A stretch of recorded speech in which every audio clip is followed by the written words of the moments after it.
a la clase de hoy. Ya estoy grabando y como siempre, pues deseándoles lo mejor, ¿verdad? Y quiero empezar siempre con un videito motivacional, ¿verdad? Que nos hace reflexionar acerca de, aunque estemos pasando todos estos problemas, todas estas penas, que estamos ahí al frente, ¿verdad?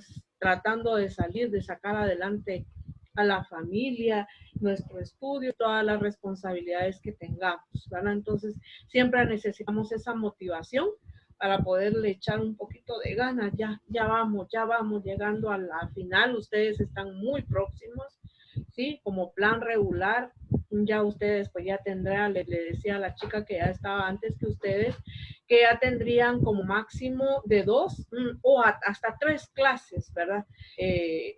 Ya pendientes únicamente, ¿verdad? Y que ya estarían entrando a la fase final de proyectos o de exámenes en su defecto, ¿verdad? Yo creo que ya les enviaron un horario y los que ya pueden enviarme proyectos de examen, en el caso mío, de que son proyectos, yo se los agradecería mucho para yo empezar, como les digo, a llenar la plataforma y que ustedes ya la puedan ver y decir, gané mi grado, voy a carrera, ¿verdad? Entonces, ese es mi objetivo. Veamos entonces.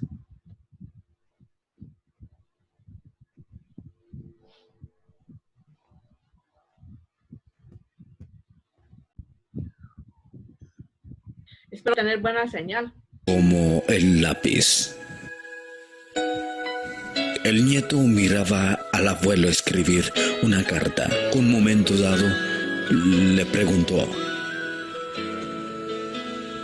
Abuelo, ¿estás escribiendo una historia que nos pasó a los dos? ¿Es por casualidad una historia sobre mí? El abuelo dejó de escribir, sonrió y le dijo al nieto: Estoy escribiendo sobre ti. Es cierto. Sin embargo, más importante que las palabras es el lápiz que estoy usando.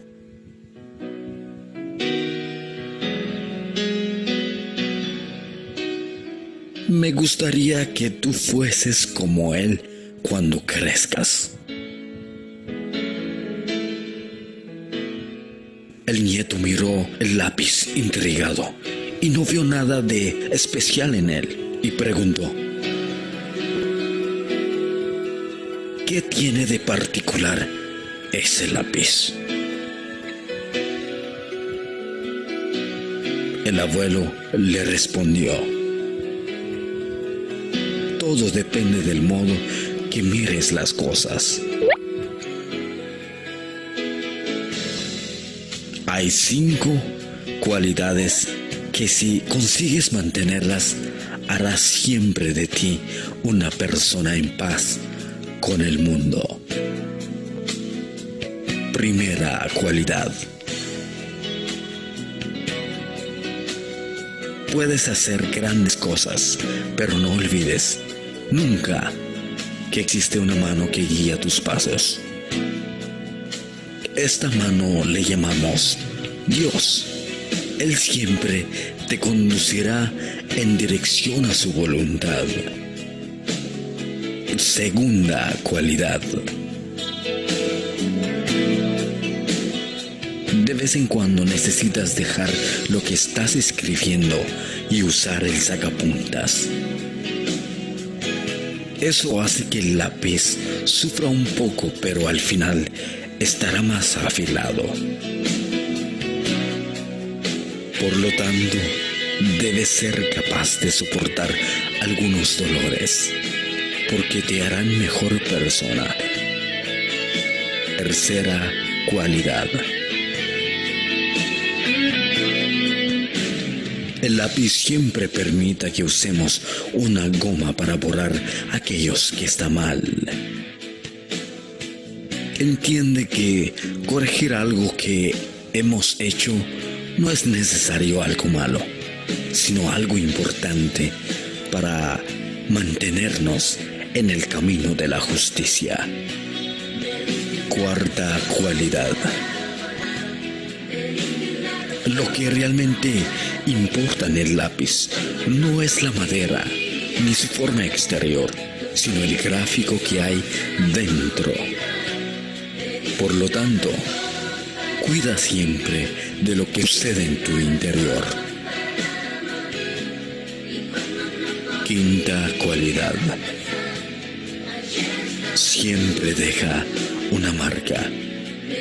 De la misma manera, has de saber que todo lo que hagas en la vida dejará trazos, huellas o recuerdos. Por eso, intenta ser consciente de cada acción. Sobre todas las cosas guarda tu corazón, porque de él mana la vida. Bueno, chicas y chicos, vemos ahí, pues, ¿verdad? Que nosotros debemos de cuidarnos ante todo lo que está a nuestro alrededor, ¿verdad? Que siempre tenemos que pasar por pruebas de una o de otra manera, pero que es importante la manera en que vamos a tomar las cosas, ¿verdad? Y que todo lo que tengamos dentro de nosotros, en el interior nuestro, es lo que va a producir nuestra boquita, ¿verdad? Entonces debe de ser solo cosas buenas, solo cosas positivas. Así es de que después de esto, pues, y de saludar ahí al bebesote que está con Lourdes. Hola, bebé. Vamos a pasar a los últimos temas, les repito, ¿verdad? Vamos a ver en esta parte un poco de literatura, ¿verdad? Es lo que prosigue. El sábado pasado hablamos de las emociones. ¿Se recuerdan? Hablábamos de las emociones, cómo nosotros debemos controlar nuestra ira, nuestra cólera. Nuestras emociones positivas también deben de ser controladas para no caer en esa actitud de ser exagerados, ¿verdad? Entonces ahorita vamos a pasar a lo que es algunas de las épocas que ahí sí que nuestros antecesores pudieron verla más clara a través del tiempo. Sabemos que todo proceso, sabemos que empezando por un proceso es un sistema de transición, ¿verdad? Y todos los cambios en la vida, pues nos cuestan un poco, chicos, nos cuesta enfrentarlos. Entonces, para eso, permítanme un momento, para esos cambios, pues vamos a estar hablando en este momento, si es que esto me lo permite, porque parece que no me va a dejar. Vamos a ver. Si no me deja, ya me rayé. Vamos a ver, bien. Ahí está. Vamos a compartir entonces una de las épocas, ¿verdad? Que nos habla en literatura, que también es parte de los cambios que se ha dado y parte de la clase de idioma español, ¿verdad? Permítame.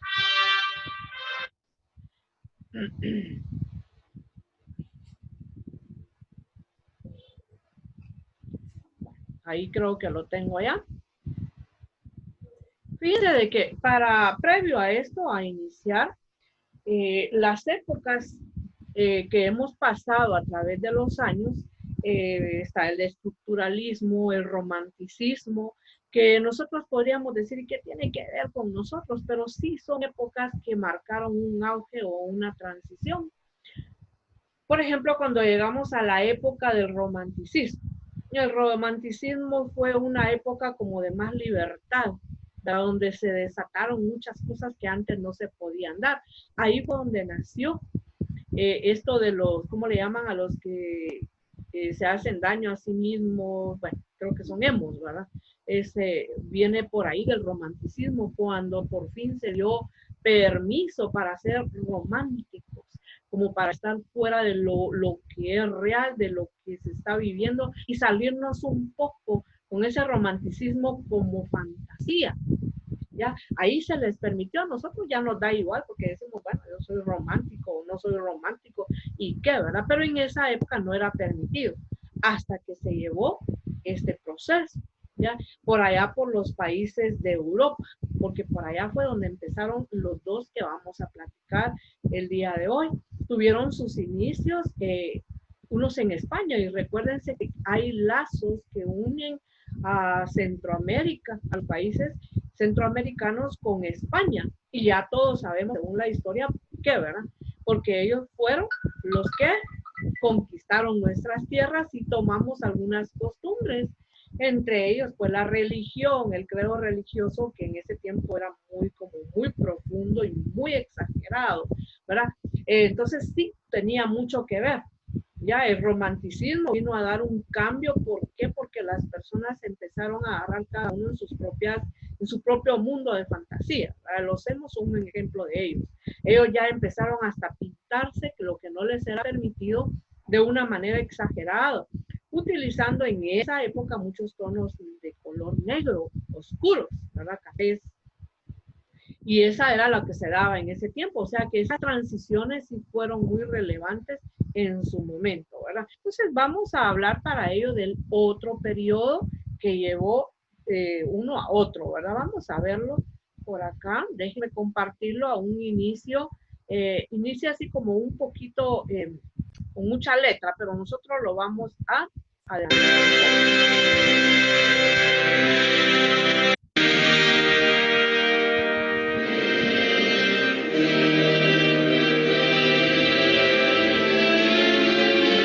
O el nacionalismo.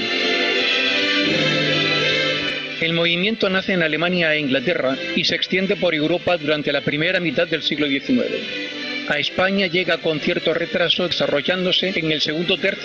Vean todo lo que se involucra el romanticismo.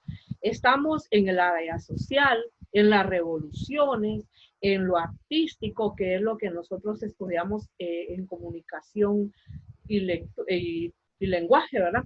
Igual como la ideología de cada uno, lo que acabamos de comentar, esa ideología que cambia.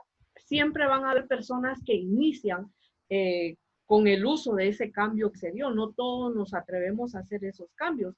Recuérdense que para que todos estos procesos se llevaran a cabo, tuvieron que haber guerras, revoluciones, que revolución y guerra pues no es lo mismo, ¿verdad? Son cambios, son muy marcados, pero no es igual, ¿ya? No es lo mismo como cuando Guatemala vivió la guerra interna, ¿verdad? No es igual como la revolución de México, por ejemplo, no quiere decir lo mismo, ¿verdad? Pero no nos compete de eso porque no estamos hablando de estudios sociales y de historia, sino estamos hablando cómo vino en el arte, en la ideología, en lo artístico, cómo vino a cambiar, a ser trascendental en lo que nos concierne, que es la comunicación y la forma de expresión. De este siglo, cuando inicia su decadencia ya en otros países. El romanticismo supone la ruptura con la tradición y el orden anterior, cuyos valores culturales o sociales son abolidos en nombre de una libertad auténtica. Se proyecta en todas las artes y constituye la esencia de la modernidad. Proclama una actitud ante la vida que exalta el yo frente a cualquier otro valor o precepto, y ese individualismo exige una libertad sin límites. El movimiento romántico hereda los principios de la Ilustración, que completa, adapta y supera. La Ilustración, en su camino hacia la felicidad, concede al hombre el poder de dominar la ciencia y conquistar la naturaleza. Vean entre los cambios, y ahorita viene lo interesante, se pudieron dar grandes descubrimientos. ¿Por qué? Porque las personas, los científicos de esa época, ya tenían amplitud de expresión, ¿verdad? Venimos de un cambio que se fue dando sustancialmente. Ya estos científicos que en esa época pues eran otros, como Descartes o Descartes, como le llaman, ¿verdad? Un físico matemático que también vamos a ver, pudo desembocar todos sus conocimientos sin miedo a que le fueran a abolir o a quitar esos descubrimientos porque no había libertad de expresión. Para conseguir tal sueño, pero impone límites al conocimiento, la racionalidad, y desdeña a aquello que los sentidos no pueden explicar. El hombre romántico supera ese horizonte y entiende que la esencia de lo humano rebasa la esfera de lo nacional. Ve, ese es el otro cambio que yo les quiero comentar. Anteriormente, en época antes del romanticismo, como lo fue el estructuralismo, ellos creían que todo giraba a través de un Dios. Solamente de esa forma se podía hablar, ¿verdad? Teocentrismo, eran teocentristas. Quería decir de que no se podía buscar más allá de lo que estaba en ese momento, que era que todo giraba alrededor de Dios, ¿ya? Pero no había esa manera de raciocinio, de pensar en que podía haber mucho más que tenían que descubrir. Y esto era a base de ese cambio, ¿verdad? Y lo vamos a ver ahorita. Recupera lo emocional y rechaza la separación entre razón y sentimiento y entre realidad e irrealidad. Los románticos aspiran a alcanzar un ideal, lo eterno y absoluto, pero su búsqueda se ve obstaculizada por la irrupción de la cruda realidad. Es ese baño de realidad lo que provoca su desengaño y el sentimentalismo enfermizo que se llamó mal del siglo.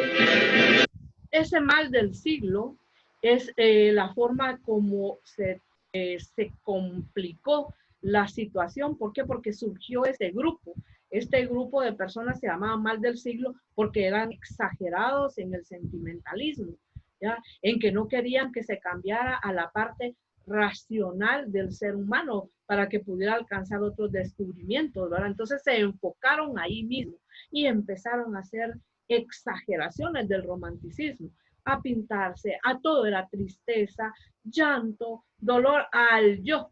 O sea, solo yo me siento triste y voy a llorar y lo voy a demostrar a todo el mundo. Entonces, en ese cambio de que ya no se quería únicamente esa parte emocional, sino que también se quería algo real, aparte de lo que ya está, fue lo que produjo este mal del siglo y era la exageración del romance. Uno de los rasgos capitales del romanticismo es su espíritu individualista, esto es, la valoración exagerada de la propia personalidad. El culto que rinde al yo se constituye en el máximo objetivo de la vida espiritual. Pero el yo romántico rechaza ser solo una pieza más del engranaje de la naturaleza. Por eso subraya la facultad creadora de cada individualidad capaz de transformar el mundo natural. El término crear pasa a significar aproximación a la verdad, a la última dimensión del ser. El romántico transforma el instinto en arte y el inconsciente en saber. Pero la realidad solo es percibida en términos de aceptación o rechazo, en función de la forma en que coincide o no con la propia subjetividad. El individuo, arrastrado por las imágenes que él mismo ha creado en su interior, descubre que la realidad no responde a sus ilusiones y se rebela violentamente contra todas las normas morales, sociales, políticas o religiosas que provocan esa disfunción. Subjetividad. ¿Quién me dice que es subjetivo? ¿Alguna aportación? ¿Qué es subjetividad? ¿Ninguno? ¿No? Cuando no somos objetivos, ¿verdad? Creamos un subjetivismo. Quiere decir de que yo voy a anteponer lo objetivo a mis sentimientos únicamente y no voy a querer cambiar. No es algo que yo pueda comprobar. Recordemos que en ese tiempo surge, por ejemplo, ¿quién se le ocurre? Nicolás Copérnico. Él era un astrónomo, no astrólogo, porque hay una diferencia entre astronomía y astrología. ¿Verdad? Astrología es subjetiva, es lo que dice, por ejemplo, el futuro, ¿cómo se llamaba? El horóscopo, que ahora pues ya casi no se utiliza, ¿verdad? Eso es subjetividad, eso no era objetivo, como ya Nicolás Copérnico, que empezó a ver por qué los astros, dice de que rotaban y que había una fuerza de gravedad y que giraban alrededor del sol hasta que llegó a una verdad, pero ya fue a través de ese cambio brusco. Todos los cambios bruscos traen consecuencias. Se concreta este aspecto en el recurso a temas relacionados con la frustración vital, como es el amor no correspondido, la soledad, la tristeza, la nostalgia, la melancolía o la desesperación.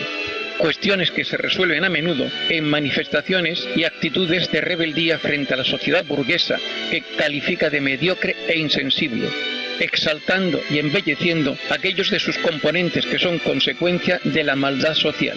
Esto es, sujetos marginales o cuestionables, como son los mendigos, los delincuentes o los piratas.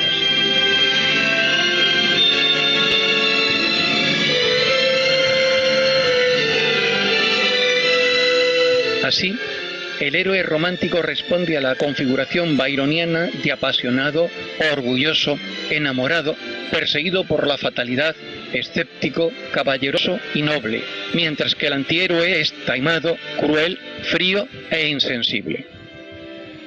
El hombre romántico se caracteriza también por su aislamiento y soledad. Es otra consecuencia del individualismo que marca de tal forma conciencia y personalidad que aísla al individuo de sus semejantes, derivándole, en ciertos casos, hacia estadios de consciencia que elevan los sentimientos a las más altas cotas de percepción. La desgracia, la felicidad o infelicidad que siente quien las manifiesta son las mayores que puede experimentar cualquier ser humano.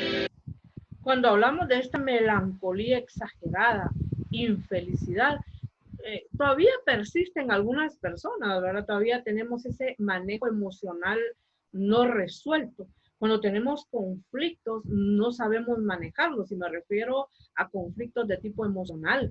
Hablamos de separaciones, de terminar en algo, nos cuesta, ¿verdad? Y todos como seres humanos, pues en algún momento pasamos por algo parecido.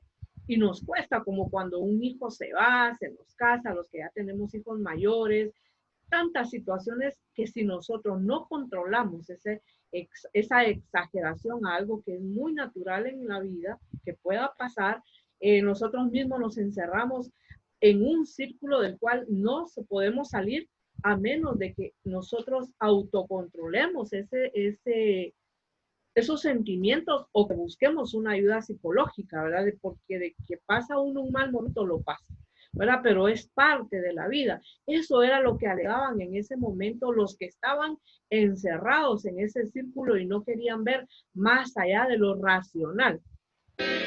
Esta es la razón por la cual el yo del artista pasa a ocupar el primer plano de la creación. El individualismo romántico se encuentra en el origen de otros aspectos que también caracterizan al movimiento. La protesta contra las trabas que cohíben su espíritu deriva en el ansia de libertad que refleja en cualquier manifestación artística, social, política o económica que emprende.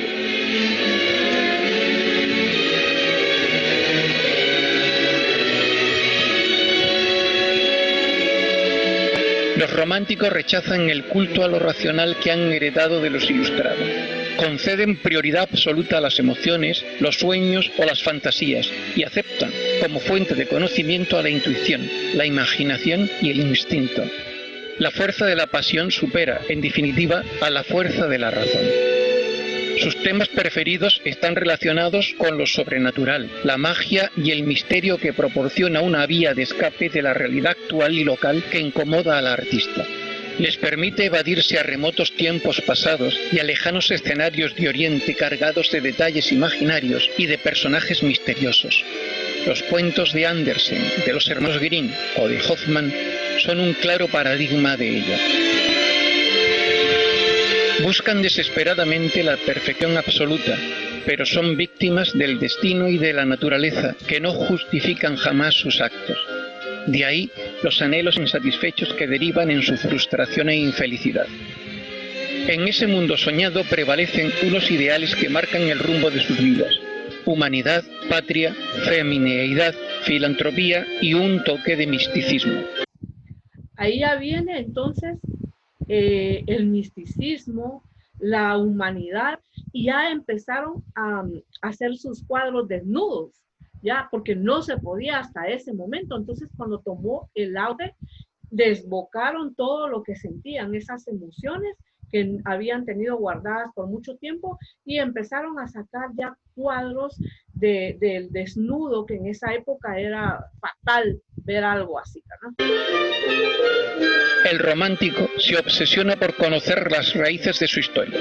Inventa la idea de pueblo entendido como una entidad espiritual a la que pertenecen individuos concretos que comparten una serie de características comunes: lengua, costumbre y folclore.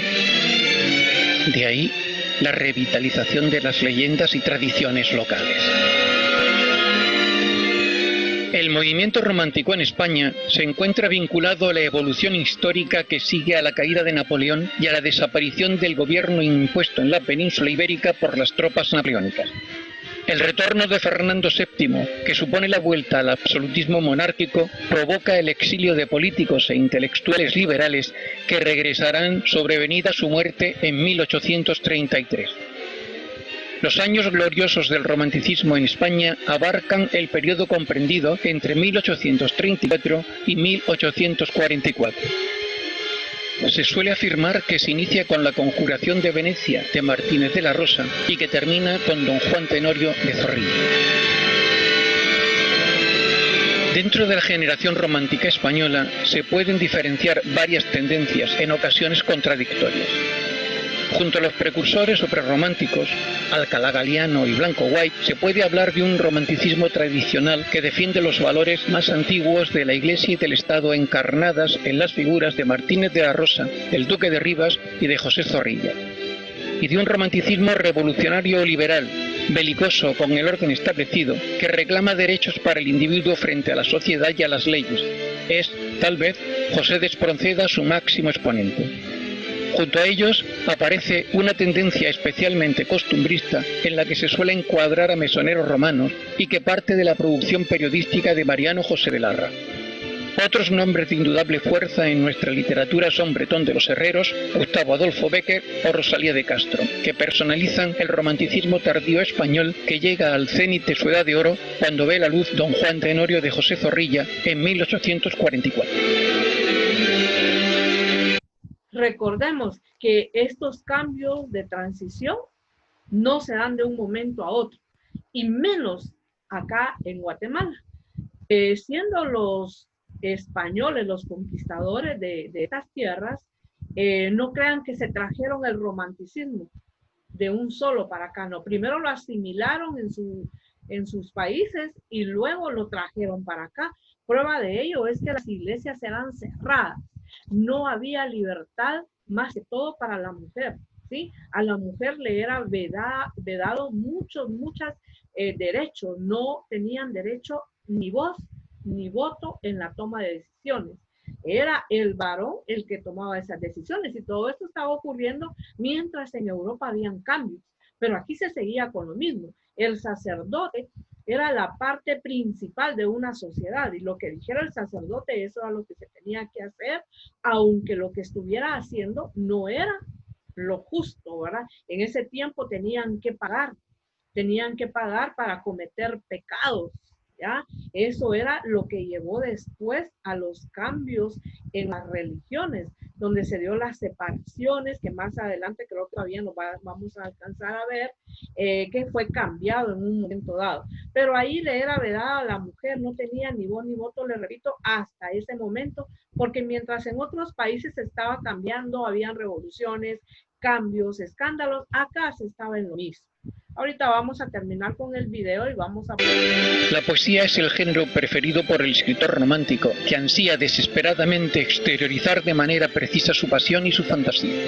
Ella pone en manos del autor la herramienta ideal para dejar constancia de su propia subjetividad, su pesimismo y su melancolía. Muestra siempre un tono exaltado y apasionado, con abundancia de apóstrofes, vocativos y oraciones exclamativas.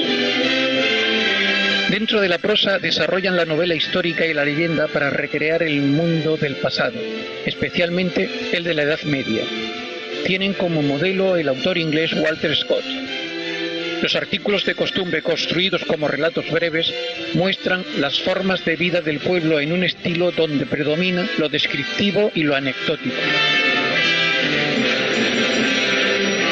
Los argumentos teatrales están llenos de amores imposibles que concluyen en duelos. El héroe choca contra la estructura social conservadora y lucha por su propia felicidad. Los personajes son siempre seres misteriosos y marginales. Desatienden las unidades clásicas de tiempo, lugar y acción. No hay separación tampoco entre tragedia y comedia, y se utiliza el verso solo o en combinación con el diálogo en prosa. El movimiento romántico como tal desapareció con el siglo XIX, pero muchas actitudes románticas siguen estando vigentes, aunque la connotación del término romántico haya evolucionado. El deseo de libertad individual conduce la actividad humana en todas sus manifestaciones sociales, culturales o económicas, alcanzando incluso a la palabra, a la religión y a la educación. La libertad de expresión es hoy una bandera irrenunciable, como lo es la libertad de pensamiento, de culto o de educación. Bueno, acá bien, ahí sí que bastante resumido toda una época de transición, ¿verdad?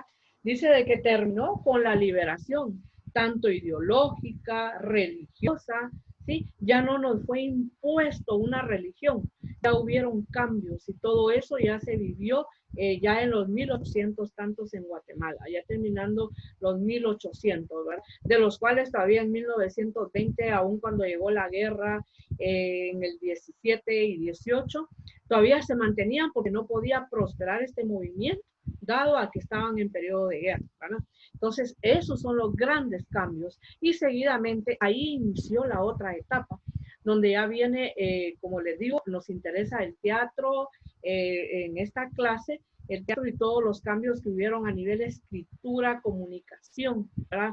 Eso es lo que más nos interesa. Ya se devino que ya podían pintarse, por ejemplo, la estatua de Miguel Ángel ya no era como que se iban a horrorizar porque es un desnudo, sino que ya se vino este cambio, ¿verdad? Radical en todo, ya en el continente americano, ¿verdad? Así muy resumido, y ese va a ser el próximo tema donde ya pasamos al estructuralismo, ¿verdad? Y por eso el teatro muchas veces es de carácter aburrido. Si se dieron cuenta en el video, la música es exagerada, un Mozart, un Beethoven, de los cuales uno iba al teatro en esa época según la historia y era súper aburrido para el que no podía disfrutar o la persona que no había recibido la educación para poderlo escuchar. Así es de que si tienen alguna duda o algún comentario antes de que termine, porque ya tengo 2 minutos, podemos intervenir, por favor. Participen, no sean así. Vamos a ver, ¿qué me pueden decir del tema de hoy? Aburrido. Yo tengo una duda, Miss, la investigación, más o menos, ¿cuántas hojas podrían ser? Porque sí es bastante. Sí, es bastante. No es mucho. Resuman. Acuérdense de que ahorita yo les tuve con ustedes una clase, no sé si con ustedes, la verdad, como tengo tantas jornadas, donde los proyectos de investigación no es tanto el contenido, sino que abarquen de lo general a lo específico. ¿Qué quiero decir con esto? Del tema general, o sea, a través de la historia, y luego enfocarse en la actualidad. No es necesario que investiguen mucho, sino que sea muy objetivo, muy concreto en las áreas más importantes. No se preocupen por eso. ¿Oye? Entonces ya las últimas tareas, pues ya las vamos a estar recibiendo. Insisto, el que ya tenga el proyecto, me lo puede enviar desde ya, y las tareas que tengan, envíenlas para que vean ahí sus notas, con notas muy altas. ¿Oyeron? Eso es lo que yo percibo. Así es de que descanse el resto del fin de semana, ¿verdad? Que la pasen súper y nos volvemos a ver con el permiso de Dios, ¿verdad? La próxima semana, y cuídense, hoy, mascarilla, jabón, gel, a cada momento lavado de manos. Así es, jóvenes, de que se cuidan, se les quiere mucho. Hasta luego. Gracias, Miss. Adiós, David. Adiós, Lourdes. Feliz tarde, Miss. Adiós a todos. Adiós, Angie.